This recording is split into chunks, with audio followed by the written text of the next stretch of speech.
怎么回事？这里屯虎，这些食人可能是这个宗派的门人。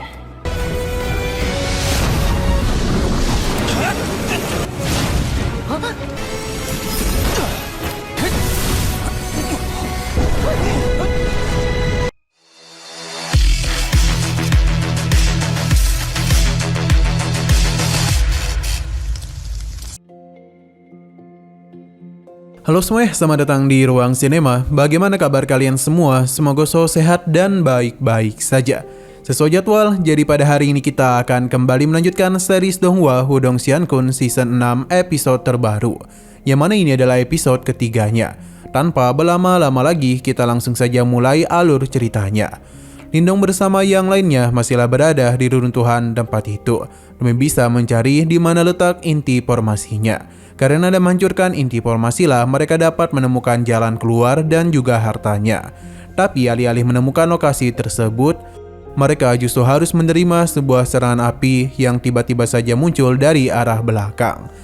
Lindong dan yang lainnya bergegas untuk pergi melarikan diri. Namun siapa yang menyangka kalau di depan sana juga terdapat sebuah serangan. Sebelum terkepung oleh serangan api itu, untung saja terdapat sebuah jalan lain yang berhasil membawa mereka menghindari tempat tersebut. Namun bukan berarti masalah belum selesai. Pasalnya jebakan-jebakan yang ada di sana kembali muncul. Lindong hampir saja kena geprek jika tidak dibantu oleh Martin. Pelarian teruslah mereka lakukan, karena mereka itu harus segera pergi melarikan diri secepat mungkin.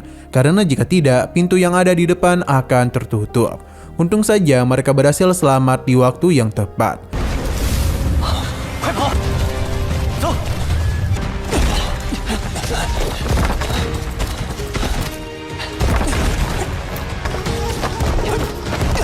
Namun lagi dan lagi masalah kembali hadir. Ditambah ini merupakan jalan buntu. Jadi mereka itu tidaklah memiliki kesempatan untuk kabur dari serangan yang langsung saja sigap melakukan penyerangan. Lindong bersama yang lainnya hanya bisa membentuk pertahanan saja. Tentu ini bukanlah hal yang bagus karena jika mereka tidak bisa bertahan lebih lama, maka seluruh serangan dari berbagai sisi bisa langsung mengenai mereka. Semua usaha teruslah mereka lakukan, di mana terlihat dengan jelas Liu Yan terus mencoba untuk menahan batu yang hendak menimpa mereka. Tapi tiba-tiba saja pijakan mereka itu hancur, yang membuat Lindong bersama yang lainnya pun terjun bebas ke dasar dari tempat itu. Mereka telah tiba di sebuah tempat yang dipenuhi oleh patung manusia, di mana ini sempat mengejutkan Lindong dan Liu Yan. Mereka bingung kali ini masalah apa yang harus dihadapi. Martin dan penciumannya merasa kalau tidak ada bahaya lagi di tempat itu. Jadi Lindong bersama yang lainnya dapat bernapas sedikit lebih lega. Perjalanan akan kembali mereka lanjutkan. Lindong menggunakan kekuatannya untuk bisa menerangi tempat ini. Ia benar-benar penasaran dengan apa yang terjadi karena patung ini merupakan para manusia yang sudah menjadi batu. Liu Yan yang tidak tahu apa-apa menganggap kalau para patung ini dibuat dengan sangat indah karena sama persis dengan manusia. Martin memberitahu kalau ini bukanlah sebuah patung biasa, yang membuat Liu Yan tersadar kalau semua ini merupakan para manusia hidup yang sudah diubah menjadi batu. Martin membenarkan hal itu dan kemungkinan besar patung ini sudah ada sejak 1000 tahun. Bisa saja mereka adalah para anggota sekte dari tempat ini. Tapi alasan mengapa mereka berubah menjadi batu masihlah belum dapat dirinya ketahui. Karena tidak ada informasi. Mungkin saja semua itu adalah kutukan atau hasil dari sebuah ritual. 怎么回事？这里屯虎，这些食人可能是这个宗派的门人。 Lindong tiba-tiba saja mendengar sebuah suara yang mengatakan kalau para murid Baiji harus melindungi sekte meskipun mereka harus mati bersama. Apapun yang terjadi, mereka juga harus menghancurkan para iblis demi bisa melindungi dunia. Suara itu terus-menerus berulang di dalam pikiran Lindong. Kemungkinan besar hanya dialah yang bisa mendengar suara tersebut. Pasalnya Martin dan juga Liu Yan tidaklah mengalami gangguan apapun. Mereka pun sadar kalau ada sesuatu yang tidak beres kepada Lindong. Pasalnya hanya dialah yang bisa mendengar ada seseorang yang berbicara di pikirannya. Sedangkan Liu Yan dan Martin tidak tahu apa yang dia bicarakan. Terlebih lagi mereka berdua tengah saling berbicara sebelumnya. Martin menanyakan apa yang bisa dia dengar. Lindong memberitahu kalau sesuatu telah diucapkan oleh banyak orang, tapi itu tidak terlalu jelas untuk bisa dia pahami. Martin mengira itu adalah tekad spiritual yang tersisa dari orang-orang ini. Jadi dia menyarankan Lindong menggunakan kekuatan spiritualnya demi bisa menjelajahi tempat itu. Lindong paham, jadi dia langsung saja menggunakan kekuatannya, di mana ia bisa melihat dengan jelas mengenai apa yang terjadi pada tempat ini. Jauh pada ratusan tahun yang lalu, ada sebuah serangan yang datang ke sekte itu, di mana serangan tersebut berasal dari sosok berupa naga atau ular api, yang mengakibatkan para murid itu tidaklah sempat untuk bisa melindungi diri mereka. Bahkan mereka yang terkena serangan harus menjadi batu. Di sini ada seorang tetua yang mengaktifkan sebuah formasi agar dapat menghentikan penyerangan tersebut.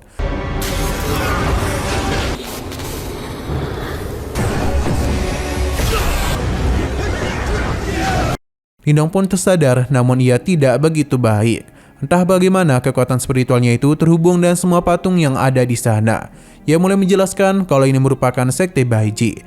Sedangkan makhluk yang sedang dihadapi oleh para murid itu sangatlah mirip dengan para monster yang mereka hadapi dalam monumen kuno Dahuang. Martin paham dan dia penasaran apalagi yang dia lihat. Lindong baru ingat ada sebuah formasi sihir berwarna merah dan gerbang batu yang sangat besar. Sepertinya Lindong sudah tahu di mana letak inti formasi.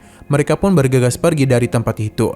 Namun dari belakang ada burung yang memiliki mata yang tidak biasa. Ia pun mengikuti Lindong bersama yang lainnya. Scene kembali kepada Lindong, di mana mereka pun akhirnya sampai di sebuah tempat, yang mana mereka bisa melihat dengan jelas ada seorang tetua yang berdiri di tengah-tengah inti formasi.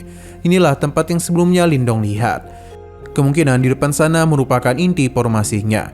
Martin melihat ke sana kemari sambil menyadari kalau orang-orang itu telah mengorbankan diri mereka untuk bisa mengaktifkan formasi sihir itu. Kemungkinan besar ini merupakan formasi langit api nirwana, sebuah formasi yang cukup kejam. Pasalnya formasi langit nirwana merupakan formasi yang bisa membakar segalanya di saat diaktifkan. Kemungkinan para anggota sekte itu memang sudah bertekad untuk mati, jadi mereka tidak segan-segan mengaktifkan formasi langit tersebut. Bisa dikatakan juga mereka itu rela mati demi bisa melindungi dunia. Martin yakin kalau tetua itulah yang telah mengubah dirinya sendiri menjadi inti formasi. Selama patung itu dihancurkan, maka kemungkinan besar mereka bisa menghentikan formasinya. Lindong paham, terlebih lagi sudah waktunya bagi sekte Baiji untuk beristirahat.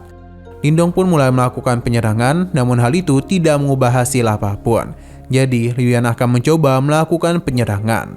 Tapi alih-alih berhasil, dirinya justru malah mengaktifkan formasi tersebut, yang mana tentu saja ini membuat mereka dalam bahaya besar. Martin mulai sadar kalau formasi ini memang tidak dibuat untuk dibuka oleh orang lain. Formasi langit langsung saja memberikan serangan kepada mereka, yang mana itu masihlah mampu ditahan oleh Liu Yan. Tapi Lindong yakin ia tidak akan bisa bertahan terlalu lama. Jadi karena itulah dia yang akan bertindak untuk bisa melindungi mereka. Hawa panas yang dikeluarkan oleh formasi ini sangatlah kuat. Bahkan baru kali inilah Liu Yan merasakan panas tersebut. Entah akan seberapa lama Lindong bisa menghentikan formasi ini. Karena bagaimanapun serangan dari api langit tersebut sangatlah besar. Benar saja pelindungnya pun hancur dan membuat api itu mulai mengepung mereka.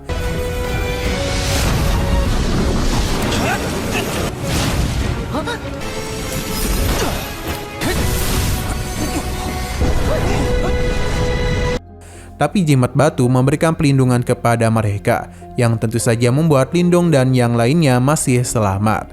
Martin memintanya untuk tidak menatap dirinya, pasalnya ia juga kurang tahu tentang kemampuan dari jimat batu. Tapi dia itu memiliki rencana, yakni menggunakan jimat batu untuk bisa menghancurkan formasi langit api. Lindong langsung saja menggunakan kekuatan dari jimat batunya. Sebuah jalan pun terbuka yang membuat mereka dengan mudah mendekati inti formasi yang digunakan oleh tetua itu. Lindong menatapnya dan meminta maaf pasalnya dia harus menghentikan formasi tersebut. Pada akhirnya perjuangan dari para murid Baiji berhenti sampai di sini.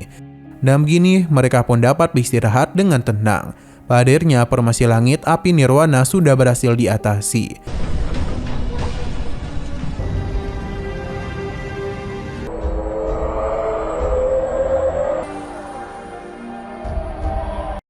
Di depan mereka terdapat sebuah gerbang yang begitu besar.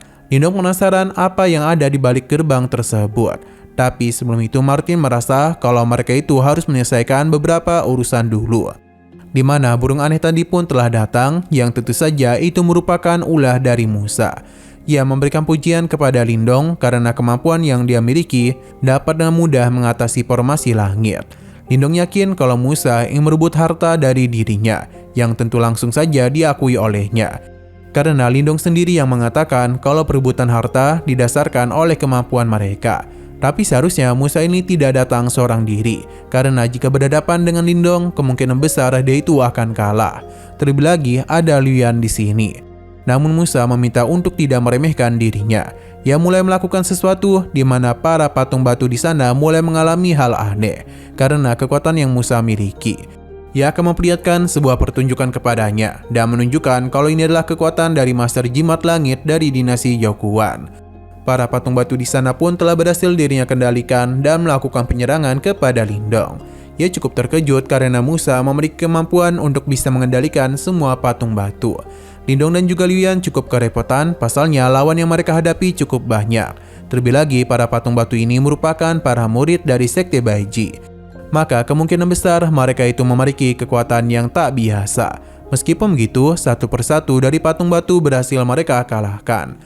Musa tahu betul betapa kuatnya mereka. Jadi karena itulah para patung batu ini masih bisa dapat dirinya bangkitkan lagi. Dia pun ingin melihat akan seberapa lama mereka bertahan dari serangannya.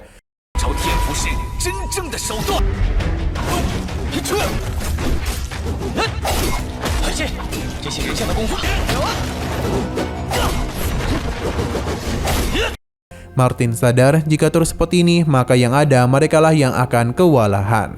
Jadi Lindong harus mengalahkan Musa terlebih dahulu. Dengan begitulah mereka bisa menghentikan pertarungan ini. Lindong dan Liu Yan pun mulai membuat sebuah rencana, di mana saat itu jugalah sebuah serangan cepat langsung saja Lindong lakukan kepadanya. Di mana ketika Musa tengah fokus bertarung dengannya, membuat pertahanan dari formasi batu besar terhenti. Namun Musa meminta untuk tidak menahannya. Tapi semua ini Lindong lakukan untuk bisa mengetes kekuatannya. Ternyata dugaannya benar kalau Musa hanya bisa menggunakan satu teknik saja ketika bertarung. Musa sangat kesal karena dipermainkan olehnya. Namun semua ini adalah kesalahannya karena telah begitu berani menghadapi Lindong. Lindong tidak akan membiarkan satu kesempatan pun kepadanya untuk bisa kembali mengendalikan para patung batu. Namun di tengah-tengah pertarungan itu tiba-tiba saja getaran besar tercipta, di mana mereka pun dikejutkan oleh kemunculan dari sosok besar di balik gerbang itu. Sepertinya dia adalah seekor naga yang memiliki aura yang begitu mengerikan. Lindong tidaklah tahu monster iblis apakah ini. Di mana Martin merasa ini merupakan seekor anjing naga iblis primordial yang bisa kemungkinan adalah monster penjaga Sekte Baiji. Alasan mengapa ia bisa bangkit karena formasi sihir sudah tersingkirkan. Namun yang menjadi masalah, monster iblis itu sudah seperti benda mati karena hanya tinggal sebagian jiwa di dalam tubuhnya yang membuat monster itu kembali bangkit. Penyerangan langsung saja dilakukan oleh binatang itu, yang mana Musa tidak akan membiarkan kesempatan itu. Ia pun bergegas untuk bisa mengendalikan monster ini. Jika hal itu berhasil, maka akan menjadi masalah besar bagi mereka.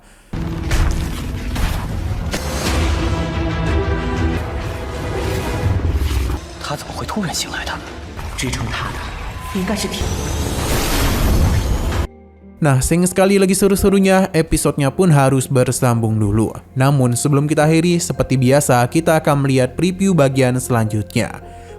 Benar saja, Musa telah berhasil mengendalikan naga tersebut dan langsung saja melakukan penyerangan kepada Lindong dan Liu Yan. Pertarungan pun kembali terjadi, di mana Lindong bersama Liu Yan cukup kesulitan karena bagaimanapun kemampuan dari monster iblis ini terlalu kuat. Sedangkan Musa sendiri merasa begitu puas karena dia yakin dengan kekuatannya ini Lindong akan kalah. Tapi kemampuan Lindong masih berada di atasnya karena kemungkinan dia itu telah menang dan masuk lebih dalam ke dalam gerbang di sana. Ia pun disambut oleh seorang tetua yang akan memberikannya sebuah arahan.